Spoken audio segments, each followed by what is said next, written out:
Hola, soy Espido Freire, estoy encantada de encontrarme a lo largo de los siguientes minutos con vosotras y para mí es un placer el hablaros a lo largo de este ratito que vamos a pasar juntas de aquello que más me gusta hacer, contar historias y cómo contar historias. De hecho, a lo largo de todo el tiempo que he estado trabajando en el área de la literatura, es decir, en escribir libros y en publicarlos y después en hablar de esos mismos libros, lo que me ha acompañado siempre ha sido mi preocupación porque las historias no se pierdan. Las historias de mujeres en general es el punto que más me interesa, de algunas que vivieron hace mucho tiempo y fueron olvidadas, o de otras que han sido muy conocidas y sobre las que yo me he animado a escribir, como tantas otras personas han hecho a lo largo de los libros. Por ejemplo, la última zarina de Rusia, la madre de la famosa Anastasia, o por ejemplo Teresa de Jesús, también llamada Santa Teresa de Ávila, o por ejemplo otras mujeres como escritoras, las que escribieron Orgullo y Prejuicio, que fue Jane Austen, y Jane Eyre y Cumbres Borrascosas, que fueron las hermanas Bronte. Es decir, todo ese tipo de historias es las que a mí me ha interesado recoger y hablar. ¿Por qué? Porque me parece que la palabra tiene un poder importantísimo, no solamente a nivel global, no solamente nos permite entender mejor esta sociedad, informarnos, divertirnos, evadirnos, sino también a título individual. Cada uno de nosotros, cada una de nosotras como individuo tiene un valor en el mundo, tiene un peso en el mundo. No siempre ha sido así, o por lo menos no siempre se ha creído que fuera así. De hecho, la sensación de que cada uno de nosotros, y más aún las mujeres, somos válidas, tiene apenas unas décadas de historia. Durante mucho tiempo se pensó que los únicos seres que tenían derecho a contar sus historias, o por lo menos que hablaran sobre ellos y sobre lo que habían hecho en el mundo, eran gente relevante. ¿Qué significa relevante? Privilegiados en un sentido o en otro, habían nacido en el sitio adecuado, pertenecían a familias importantes o influyentes o habían accedido a ellas, o personas de un nacimiento más oscuro, pero que por una razón u otra habían logrado ascender. De eso quedaban excluidas en la historia prácticamente todas las mujeres. Había algunas que, porque habían realizado hazañas extraordinarias, pasaban a la historia y se contaba su biografía y sus logros. Otras lo eran por, también, como en el caso de los varones, su pertenencia a las familias. Eran reinas, emperatrices, princesas. Tenemos un par de heroínas guerreras: Juana de Arco, María Pita, Agustina de Aragón. Tenemos un puñado de escritoras y también de filósofas. Pero las personas normales, las que teníamos en nuestro día a día un porcentaje mucho más de normalidad que de extraordinario, ¿qué teníamos que aportar? Como digo, durante muchos siglos se creyó que solamente algunos tenían derecho a contar su historia. En los últimos 50, incluso 75 años, eso ha cambiado y empezamos a darnos cuenta de lo importante que es para la sociedad el conservar el mayor número posible de historias diferentes, de testimonios diferentes. Empezamos a valorar las versiones.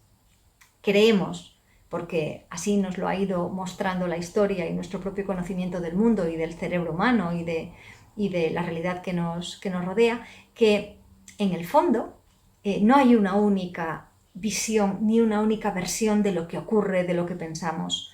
Empezamos, por lo tanto, a interesarnos por miradas diferentes.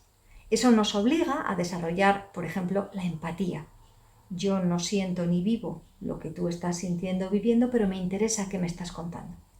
Nos obliga también a afirmar o a consolidar una opinión propia.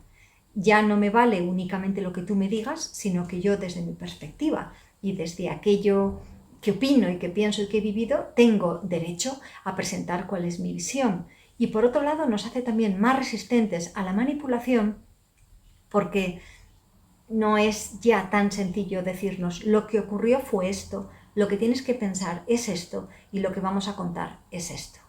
Es muy interesante ver cómo las redes sociales o cómo la tecnología, los ordenadores, están continuando con un camino que comenzó con la alfabetización, con el hecho de que la mayor parte de la población aprendiera a leer y a escribir, y por lo tanto cómo con eso nos han dado la posibilidad de contar nuestra historia y de presentar nuestra propia visión de los hechos. ¿Por dónde comenzaría yo? Bueno, eso va a depender enormemente de si tienes experiencia y práctica a la hora de escribir o si es la primera vez en tu vida que te planteas algo así. Mi generación, por ejemplo, estaba bastante acostumbrada a escribir redacciones en clase. La generación anterior escribía a veces textos más largos, depende de en qué colegio estuviera, ¿no? Y la generación que es más joven que yo para que os hagáis la idea, tengo 46 años. La generación que es más joven que yo a veces escribió menos en el colegio y prestó más atención a otro tipo de cuestiones. O a lo mejor tuvisteis que abandonar muy pronto los estudios, o a lo mejor nadie se interesó en un momento determinado por enseñaros o explicaros cómo se escribía bien, con las normas ortográficas. Eso ahora no nos importa. Lo que nos importa de verdad es si tenéis familiaridad con el hecho de escribir cartas o diario o pequeñas notas o no. Si la tenéis va a ser más sencillo, pero si no, no pasa nada, también podemos partir de cero. Muchas veces la gente piensa que escribir es una especie de hecho casi mágico, ¿no? Como si surgiera de la nada, como si te sentaras delante del ordenador o delante de un papel y tuviera que llegar ya la historia totalmente completada. Bueno, yo llevo 23 años dedicada profesionalmente a escribir, es mi trabajo, y os puedo decir que eso no es así.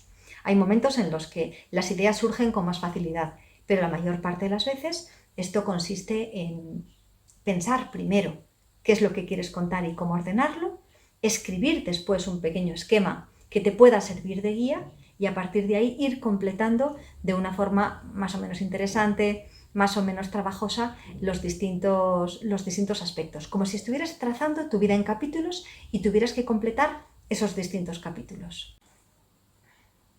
Es decir, lo que os estoy diciendo con esto es que la parte más importante de escribir es pensar, es planificar previamente qué quieres contar. Y eso no tiene por qué hacerse con un esquema, si eso te parece aburrido o si te recuerda a algunas de las cosas que tenías que hacer en el colegio o en el instituto. Puedes hacerlo con dibujos o puedes hacerlo únicamente con palabras o trazar una especie de árbol genealógico y a partir de ahí echarle toda la imaginación y toda la creatividad que quieras. O si te resulta más sencillo, puedes hacer pequeñas fichas. Vamos a poner un ejemplo. Si yo quisiera comenzar a contar la historia de mi vida, no comenzaría por mí, sino que comenzaría posiblemente con mi tatarabuela. ¿Por qué con mi tatarabuela? Porque en mi familia fue una figura muy relevante. Fue quien educó, por ejemplo, a mi abuelo, porque se quedó huérfano muy pronto, y es una mujer que para mí ha sido de referencia aunque no la conocí. De mi bisabuela, en cambio, casi no hablaría. Es decir, yo abriría una ficha, un folio o un archivo en el ordenador en el que comenzara a recordar todo lo que sé de mi tatarabuela. Es decir, su aspecto físico. No hay fotos de ella, pero sí que hay descripciones, me contaron cómo eran, incluso me dijeron a qué miembros de la familia se parecía, o se parecían luego a ella. Intentaría averiguar, si no lo tengo en la cabeza, cuáles fueron los años en los que vivió, y eso me llevaría, en mi caso, por ejemplo, a investigar o a mirar alguna información acerca de cómo era España, que es donde ella vivió, y en particular Galicia, que es donde la región en la que ella nació y murió en aquella época. Y así no solamente yo aprendería, sino que también entendería mejor cómo se debía vestir, el frío o el calor que hacía, cuáles eran las circunstancias económicas y podría indicar el mérito que tuvo mi tatarabuela sacando adelante a su familia, luchando, ella se casó muy tarde, bueno, historias distintas, ¿no? Cada una tenéis la vuestra. Entonces comenzaría con esa ficha. Después diría, bueno, mi tatarabuela no nos hizo solas, hubo un tatarabuelo, ¿qué sé de él? Pues era un hombre que murió pronto, que se casó con ella tarde, que era muy generoso, que era un buen hombre. Sé menos de él, entonces le tendría que dedicar menos espacio, pero aún así empezaría a imaginarme cómo debió ser un hombre para que una mujer del estilo de mi tatarabuela se enamorara de él o se quisiera casar con él. Cuando estamos contando esta historia, no tenemos por qué saber todo, ni siquiera tenemos por qué decir constantemente la verdad, pero sí distinguir cuál es la verdad que nos han contado de aquello que nosotros imaginamos o que queremos. Por ejemplo, de mi tatarabuelo no sé mucho, pero yo me imagino esto, esto y esto.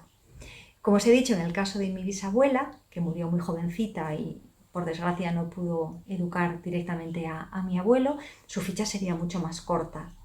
Del bisabuelo hablaría podría hablar además mucho porque vivió muchos años y también fue importante en mi familia. De ahí llegaría mi abuelo, de ahí llegaría mi madre y de ahí llegaría a mí.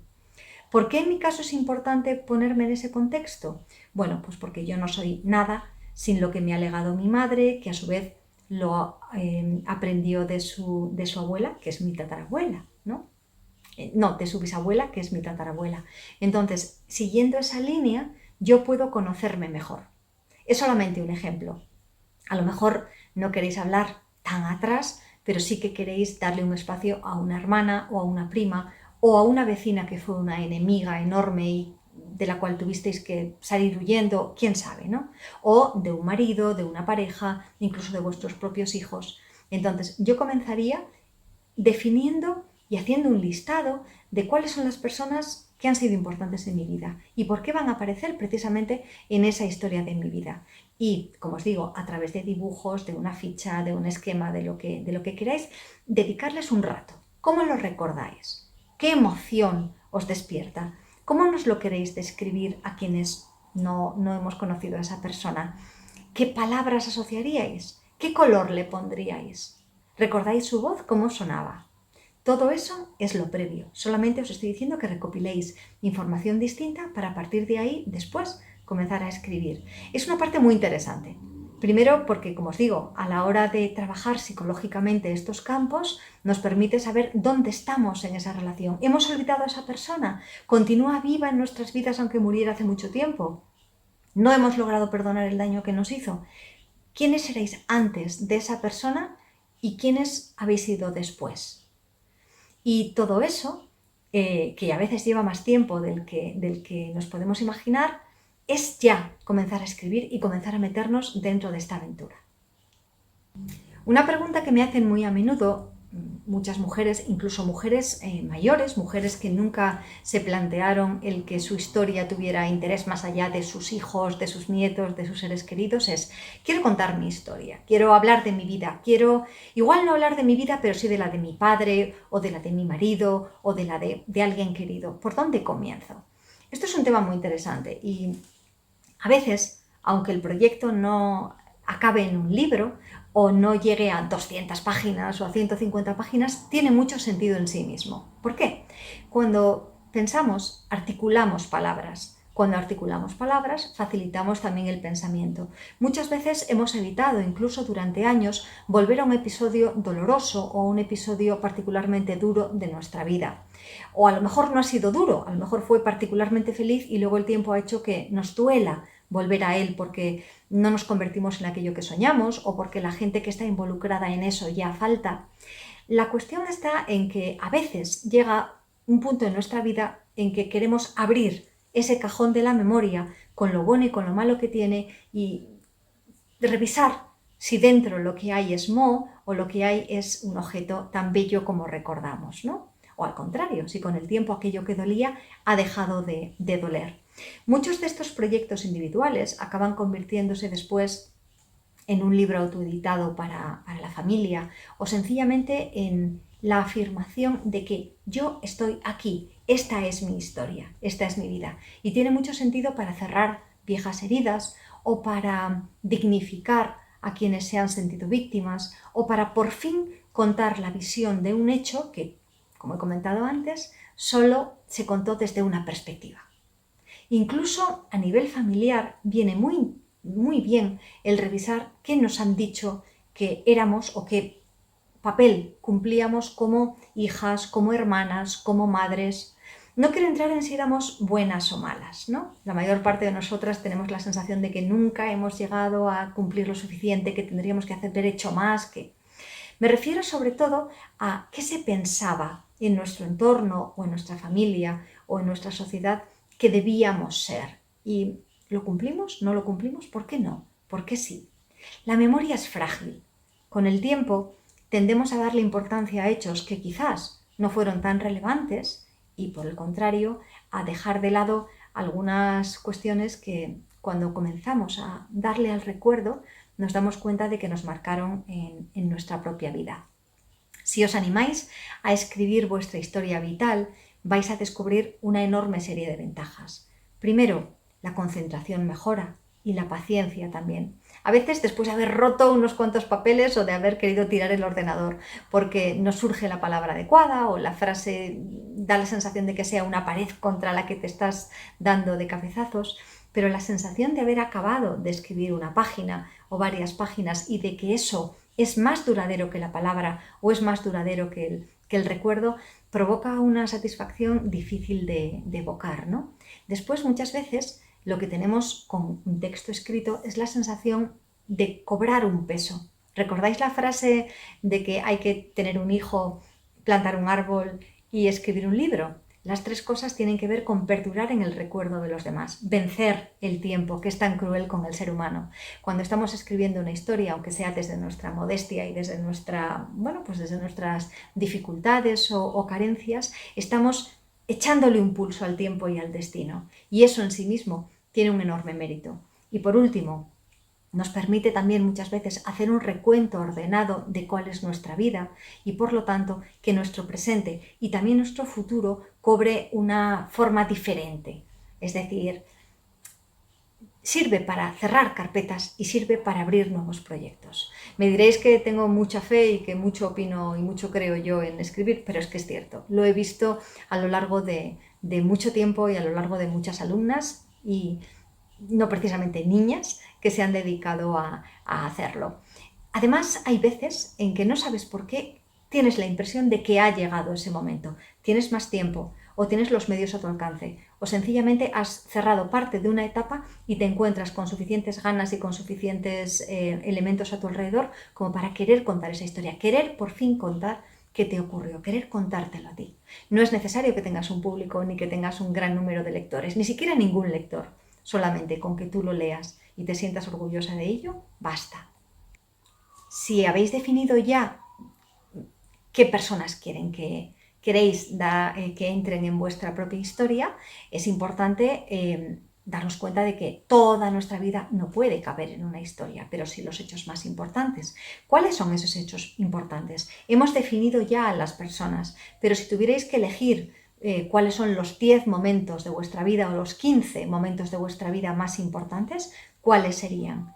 De algunos a lo mejor ni siquiera os acordáis porque erais muy pequeñitas, porque os los han contado, porque se originaron cuando estabais lejos. Por ejemplo, alguien decidió algo sobre vuestra vida, que fuerais a estudiar o que tuvierais que ir a otro país o meteros en un lío o en algún problema y no tuvisteis vosotras nada que ver, sino que sencillamente alguien lo decidió por vosotros. Pero aún así, ese punto ha marcado vuestra vida. ¿Lo incluiríais en la historia de vuestra vida? ¿Cómo ocurrió? ¿Cómo imagináis que fue esa conversación o esa decisión? Entonces, yo partiría de aproximadamente 15 o 20 hechos importantes de vuestra vida. ¿Por qué tantos? Porque después vamos a reducirlos. A lo mejor esos 20 después se quedan en 7. Pero para hacer precisamente este trabajo un poco psicológico y mucho terapéutico, es interesante el que no escojamos lo primero que nos viene a nuestra cabeza. El día del nacimiento de nuestro hijo, el día de la comunión, el primer día de clase. Cuando empezamos a colocarlo en un contexto de 20, podemos decidir mejor si de verdad fueron importantes, si solamente fueron importantes un ratito o si ahora que ha pasado tanto tiempo decidiríamos que queremos hablar de ello o no. Si tenéis fotos, es el momento de echarle una ojeada a esa fotografía. Si no las tenéis, pero sois capaces de recordar ese momento, esa circunstancia, acordaos de que tenemos una magnífica herramienta en nuestra cabeza, que es el recuerdo a través de los sentidos, es decir, el oído, el olfato, el tacto, el gusto. ¿Cuál de ellos es el más importante en vuestra vida? Yo, por ejemplo, tengo buena memoria visual, me acuerdo visualmente como si fuera una fotografía de los hechos y recuerdo también muy bien cuál era, a ver cómo os lo digo, cuál era la emoción que sentía. Es decir, recuerdo la fotografía y recuerdo cuál era la emoción que tenía en ese momento. Algunas de vosotras recordaréis las voces, otras recordaréis los sabores, otras recordaréis una mezcla de todo y otras os estaréis moviendo en muchos de estos terrenos en una especie de niebla gris, ¿no? Bueno, no pasa nada. Acordaos de lo que os he comentado ahora, aquello que no se sabe con precisión, con decir, creo que esto fue así, o me han contado que esto fue así, nos permite completar todos esos huecos que existen. Pero evocar esa imagen a través del recuerdo es algo muy interesante y además ese recuerdo os va a servir después para hilvanar vuestra propia historia. Si pensáis en imágenes, describid esa imagen. Si lo primero que os viene a vuestra cabeza es un sabor, evocad ese sabor. Acordaos del helado que nos dieron después de operarnos de la garganta, o de lo primero que comisteis después de haber dado a luz, o después de haber pasado mucha hambre en una circunstancia muy complicada, cómo os lanzasteis encima de, estoy hablando de comida, pero lo podemos hacer con muchas otras cuestiones. Entonces, por un lado tenemos los personajes que queremos que aparezcan, por otro lado tenemos los hechos y tenemos los recuerdos y las sensaciones. A partir de ahí empieza la parte más entretenida. Hemos hecho ya una especie de esquema previo, solamente queda completarlo. No hay por qué tener prisa. Hay gente que escribe muy rápido y quiere ver el fin y conocer su propia historia muy rápidamente. Otras preferimos hacer una primera versión, después corregirla, después ponerla más bonita, corregir una palabra. De lo que se está hablando aquí es de cómo os vais sintiendo a lo largo de este proceso. Acabar antes o después no es ningún tipo de mérito. Si tenéis la impresión, cuando habéis acabado la primera vez, que eso refleja cómo queríais que fuera, perfecto, ya está. Si no, habrá que irlo trabajando. ¿Cómo se trabaja? Pues dándoos cuenta de que esa escena 16 que habíamos quitado de nuestra vida es más importante de lo que pensábamos. Vamos a hacerle un hueco. 3 páginas, 5 páginas dedicadas a eso. O dándonos cuenta de que hemos metido un personaje que a la hora de la verdad tampoco significó tanto. Borradlo, no pasa nada. Es decir, cuando estáis escribiendo sois las dueñas absolutas de vuestro texto y de vuestra historia. Ese es el gran mérito, que cuando leáis os reconozcáis en estas palabras, mejor escritas o peor, con una mayor corrección o menor. El mérito de que hayáis contado vuestra visión de la vida os acompañará durante el resto de vuestra existencia y que no os quepa duda que habrá mucha gente a vuestro alrededor que aprenderá de vuestra experiencia, de aquello que hicisteis o dejasteis de hacer, de los remordimientos o de los orgullos que tenéis.